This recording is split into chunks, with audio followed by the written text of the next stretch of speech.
Hello बच्चों, कैसे हैं आप सब। आप सभी का स्वागत है हमारे यूट्यूब चैनल ऋतु एकेडमी पे। बच्चों, आपको मैंने इसके पहले 2.4 एक्सरसाइज कराया। उसमें मैंने आप लोगों को बताया कि कैसे वर्ग समीकरण को हम उसके सूत्र के द्वारा निकालते हैं ना, वर्ग समीकरण के मूल को उसके फॉर्मूले के द्वारा निकालते हैं। अब हम आगे करने जा रहे हैं 2.5 स्टार्ट करने से पहले मैं आप लोगों को थोड़ा सा कुछ समझाना चाहती हूँ, उसके बारे में जानकारी देना चाहती हूँ। एक्स्ट्रा जानकारी बोलिए, या फिर 2.5 को सॉल्व करने के लिए ज़रूरी इम्पोर्टेंट जो भी है आपको पहले दिया हुआ वो सब बताना चाहती हूँ, फॉर्मूले। क्योंकि जब हम फॉर्मूले को अच्छे से समझे रहते हैं तो प्रॉब्लम सॉल्व करने में, क्वेश्चन सॉल्व करने में हमें प्रॉब्लम नहीं होता है। तो चलिए देखिए, सबसे पहले तो आप ये देखिए कि हमने 2.4 में क्या देखा। हमने 2.4 में देखा कि वर्ग समीकरण से हम क्या करते थे। वर्ग समीकरण जो भी हमें दिया रहता था उसमें ax square plus bx plus c is equal to 0 से तुलना करके a b c निकालते थे, है ना। और फिर बाद में उसमें फॉर्मूला लगाकर कौन सा, x is equal to minus B plus minus B square minus 4ac upon 2a, ये फॉर्मूला लगाकर उसका मूल ज्ञात करते थे। तो हम इसको कैसे लिख सकते हैं, हम लिख सकते हैं कि वर्ग समीकरण के मूल हम क्या करते थे, इस सूत्र से प्राप्त करते थे, सूत्र से प्राप्त करते हैं। ठीक है, इतना तो हमने 2.4 में समझा था। अब 2.5 में समझने वाली बात ये है कि इसमें जो ये वैल्यू है ना बच्चों, इन्हें हम क्या कहते हैं, इसे हम कहते हैं विवेचक। हिंदी में हम क्या कहते हैं, विवेचक, विवेचक, या फिर हम इसे कहते हैं विविक्त कर या फिर डिस्क्रिमिनेंट। ठीक है, अब देखिए आपको समझ में आ रहा होगा ये किसे कहते हैं हम, बी स्क्वायर माइनस 4ac को। ठीक है, किसको कहते हैं, बी स्क्वायर माइनस 4ac को। इसके अलावा अगर आप देखें तो बी स्क्वायर माइनस 4ac को हम इस साइन के द्वारा भी शो कर सकते हैं। इस साइन को हम क्या कहते हैं, इस साइन को हम कहते हैं डेल्टा। ठीक है, डेल्टा ये कहाँ से आया है, ये ग्रीक अक्षर है बच्चों। क्या है, ग्रीक अक्षर है। देखो इसे हम क्या कह सकते हैं, बी स्क्वायर माइनस 4ac को वर्ग समीकरण का विवेचक या डिस्क्रिमिनेंट या विविक्त कर, ये हम कह सकते हैं। ठीक है, इसको हम इस डेल्टा साइन के द्वारा दिखा सकते हैं। ये हो गया, ये पॉइंट आपके समझ में आया। क्या होता है, बोर्ड में घुमा के क्वेश्चन पूछ लेता है, या फिर फिलिंग द ब्लैंक में भी आपको ऐसा क्वेश्चन कुछ पूछ सकता है कि B square minus 4ac is equal to dash दे के, और ये इस चिन्ह द्वारा दर्शाया जाता है। तो आपको ये बनाना होगा। नाम पूछ दिया क्या कहते हैं, तो आपको लिखना होगा विवेचक। ठीक है, चलिए आगे देखिए। अब इसमें इसी पॉइंट पे हम आगे बात करेंगे बच्चों, ध्यान दीजिएगा। पहला point B square minus 4ac अगर 0 के बराबर हो तो, अगर इसकी वैल्यू 0 हो तो क्या होता है, जो x, जो हमारा ये फॉर्मूला है, जो वर्ग समीकरण है, वो क्या आएगा, आप देखिए करके देखते हैं हम। हो तो x is equal to minus B plus minus, या ये वैल्यू हम कहाँ लिखते हैं, इस करनी में। ये अगर 0 हो गया तो 0, और यहाँ क्या हो जाएगा 2a, यानी आंसर क्या हो गया, माइनस बी अपॉन 2a। तो हम क्या लिखेंगे कि अगर ये 0 के बराबर है, इसलिए ये क्या होगा, वर्ग समीकरण जो हम सॉल्व कर रहे हैं वो वर्ग समीकरण क्या है, वर्ग समीकरण का जो मूल आएगा, जो आंसर आएगा मूल, वो वास्तविक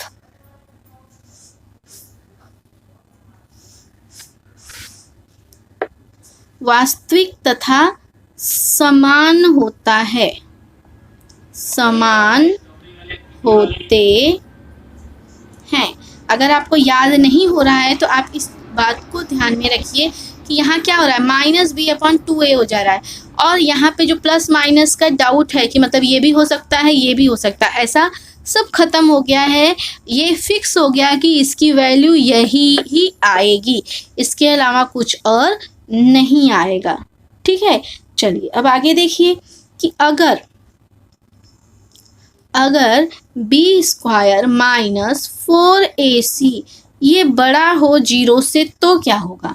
अगर ये 0 से बड़ा हो तो, अगर ये बड़ा है तो इसका मतलब क्या हुआ, जो हमारा फॉर्मूला है उसमें क्या हो रहा है, minus B plus minus B square minus 4ac upon 2a, है ना। अब इसमें देखेंगे अगर आप तो क्या हो रहा है कि ये प्लस और माइनस एज इट इज़ रह रहा है, यानी प्लस भी रह रहा है और माइनस भी। इसके दो आंसर आपको निकल के आ जा रहे हैं, दिख रहा है। x is equal to minus B plus B square minus 4ac upon 2a, तथा x is equal to minus B plus, यहाँ प्लस है ना तो यहाँ माइनस कर देंगे, minus B square minus 4ac upon 2a। देखिए बच्चों बात को समझिए, इसमें क्या हुआ था, 0 हो गया था, इसलिए एक ही वैल्यू आई, फिक्स वैल्यू। तो हमने यहाँ लिख दिया कि वास्तविक संख्या है और समान आंसर है, यानी एक ही आंसर आ रहा है, समान। अब यहाँ पे क्या हो रहा है, आंसर में वास्तविक संख्या तो हमें मिल रही है लेकिन आंसर क्या हो रहा है, एक जगह प्लस करके आ रहा है अलग और एक जगह माइनस करके आ रहा है अलग। इसलिए हम इसमें क्या लिखेंगे, इसलिए वर्ग समीकरण के मूल वास्तविक तथा असमान है, असमान होते हैं। बच्चों ये मैं इतना डिटेल में आपको क्यों समझा रही हूँ, क्योंकि जब एग्ज़ाम आता है ना तो आपको ये मालूम है 0 है तो ये इसके सारे आंसर भी मालूम है कि एक में है वास्तविक है और समान है, एक में वास्तविक और असमान है, एक में ऐसा है, तीनों मालूम है। लेकिन क्या होता है ना, हम यही कंफ्यूज हो जाते हैं, बच्चे ये कंफ्यूज हो जाते हैं कि कौन सा किसका है। मतलब आपको ये भी मालूम है ये भी मालूम है, लेकिन कन्फ्यूज़न एग्ज़ाम में क्या होता है, प्रेशर ज़्यादा रहता है, तो हमारा कन्फ्यूज़न आंसर चेंज होने में रहता है कि इसका वाला ये था या इसका वाला। तो आपको क्या ध्यान में आपको बस इतना ध्यान में रखना है कि अगर 0 हो जा रहा है तो मतलब सिर्फ एक आंसर आ रहा है, यानी समान वाला इसमें हो जा रहा है। ठीक है, जब यहाँ ये आपको याद हो गया कि समान वाला इसमें हो जा रहा है, फिर यहाँ पे आपको याद रखना है कि ये प्लस और माइनस दो आंसर दे रहा है बड़ा होने पर, यानी ये क्या हो गया, असमान हो गया। जब 2 क्लियर हो गया तो तीसरा अपने आप आपको क्लियर रहेगा। थर्ड क्वेश्चन में क्या है, थर्ड वाले में देखिए क्या दिया है कि B square minus 4ac is equal to नहीं, अगर ये छोटा हो 0 से तो इसमें क्या होगा, वास्तविक संख्या ही नहीं होगी, है ना। क्या आएगा, 0 होगा, यानी अपॉन करके ऐसे करके रहेगा ना आंसर। तो हम यहाँ लिखेंगे कि x is equal to minus B plus minus root B square minus 4ac upon 2a। तो इसको हम क्या लिख देंगे कि यह वास्तविक संख्या नहीं आ रहा है, इसका है ना, नहीं है, इस वर्ग समीकरण के मूल वास्तविक संख्या ही नहीं होंगे। बस ध्यान रखो, मतलब उसमें वास्तविक संख्या थे, समान थे और असमान थे, ये तो सीधे वास्तविक संख्या ही नहीं है, संख्या नहीं है। कब, जब वो बी स्क्वायर माइनस 4ac छोटा होता है, स्मॉल होता है 0 से, तब। ठीक है, जब ये स्मॉल होता है 0 से तो ये वास्तविक संख्या रहता ही नहीं है, जो मूल होता है वो। ठीक है, अब चलिए इसी से रिलेटेड मैं कृति भी आपको करके दिखा देती हूँ। फिर एक्सरसाइज हम करेंगे नेक्स्ट वाले लेक्चर में, ठीक है। कृति क्या दिया हुआ है आपको, यहाँ दिया हुआ है विवेचक का मान, विवेचक का मान, ठीक है। और इस तरफ आपको दिया हुआ है मूलों का स्वरूप, ठीक है। तो पहले में क्या दिया है 50, ये देखिए ये क्या है 50 यानी क्या हो गया 0 से बड़ा, यानी यहाँ पे जो b स्क्वायर माइनस 4ac है ये क्या है बड़ा है 0 से, तब क्या होगा यहाँ हम क्या लिखेंगे कि वास्तविक संख्या है, संख्या क्या है वास्तविक संख्या है। लेकिन क्या होगा आंसर जो हो गया वो क्या हो गया असमान हो गया, है ना। जब बड़ा रहता है तो प्लस माइनस करके 2 आंसर आता है, इसलिए असमान हो गया। सेकंड को देखेंगे, सेकंड में क्या दिया है -30, यानी ये छोटी संख्या हो गया, 0 से छोटा हो गया, है ना। b स्क्वायर माइनस 4ac ये छोटा हो गया 0 से, इसलिए यहाँ पे क्या लिख देंगे कि ये वास्तविक संख्या नहीं है, ठीक है।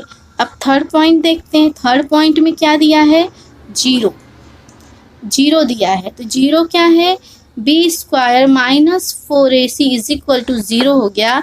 तो इसका मतलब है कि संख्या जो है वो वास्तविक है तथा समान है ना। 0 हो गया मतलब आंसर जो है वो समान आएगा, इक्वल आएगा, ठीक है बच्चों। चलिए देखिए बच्चों इसके आगे का और दिया हुआ है, बीच का पोर्शन आपको कट किया गया है, ठीक है। फिर यहाँ नीचे का दे दिया गया है कि मूल दिए गए हो तो वर्ग समीकरण कैसे प्राप्त करें, ठीक है। मूल दिए हो तो वर्ग समीकरण कैसे प्राप्त करें। तो इसमें क्या है मूल का मतलब क्या है, मूल हम किसे कहते हैं जब लास्ट में हमारा x का जो 2 वैल्यू आता है ना, ऐसे हम लिखते हैं ना लास्ट में कि x की वैल्यू ये और x की वैल्यू ये, तो ये जो आंसर आता है हमारा यही हमारा मूल कहलाता है ना। चलिए देखिए जो लास्ट में हमारा जो 2 आंसर आता है, x की जो 2 वैल्यू आती है वही हमारा मूल होता है। तो यहाँ क्या बोल रहा है कि अगर x की लास्ट की वैल्यू हमें पता है तो उसके हिसाब से हम समीकरण को कैसे तैयार करें।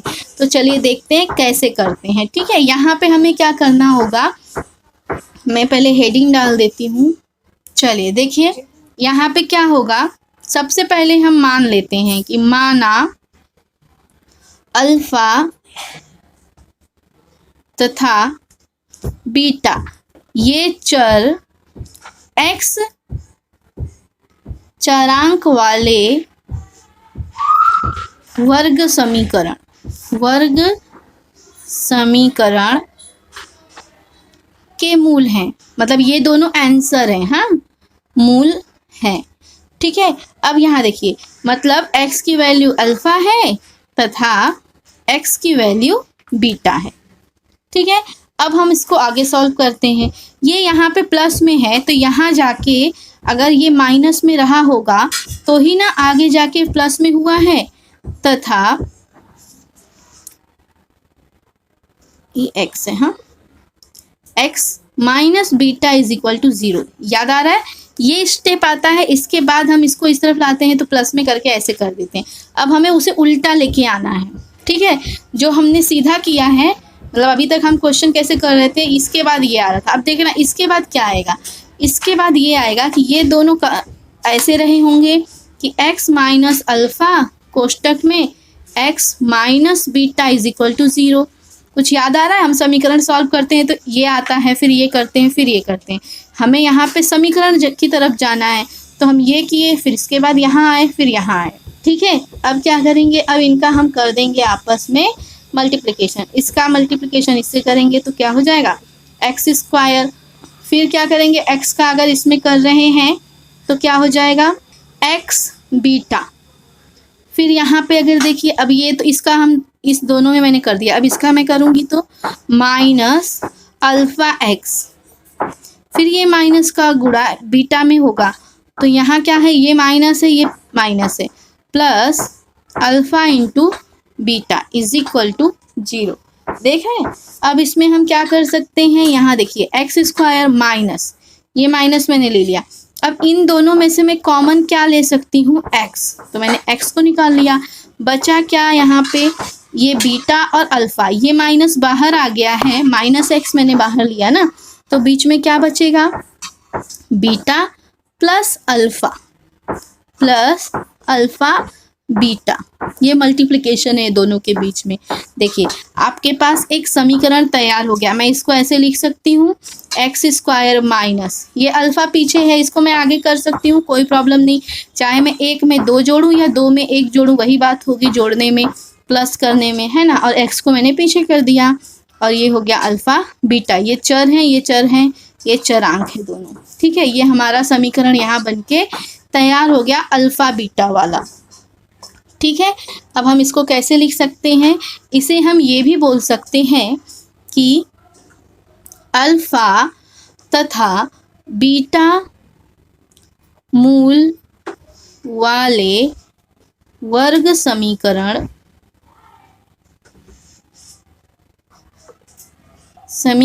में क्या होता है फॉर्मूला, एक्स स्क्वायर माइनस मूलों का योगफल, है ना। ये दोनों तो मूल थे हमारे, तो इनका ये योगफल ही है ना, तो मूलों का योगफल इंटू एक्स प्लस मूलों का गुणनफल, मूलों का गुणनफल बराबर 0, ठीक है। सभी के समझ में आ गया क्या है, एक्स स्क्वायर माइनस मूलों का योगफल एक्स प्लस मूलों का गुणनफल, ये हमारा एक फॉर्मूला तैयार हो जाता है, ठीक है। अब इसी से रिलेटेड हम कृति कर लेते हैं। कृति में देखिए, कृति 1 क्या दिया है आपको, कृति 1 मूलों का योग, मूलों का योगफल 10 है और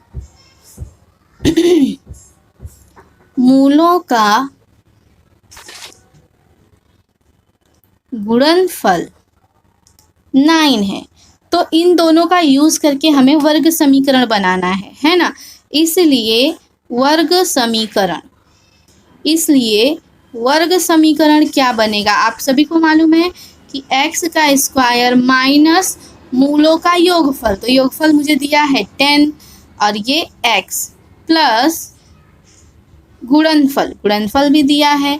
यहाँ देखिए कितनी आसानी से हमारा आंसर आ जा रहा है और ये कृति हमारी पूरी हो गई फर्स्ट नंबर वाली। अब चलिए देखते हैं सेकंड नंबर की कृति क्या दी हुई है। सेकंड नंबर की कृति में देखिए क्या दिया हुआ है, अल्फा इज इक्वल टू 2 दिया है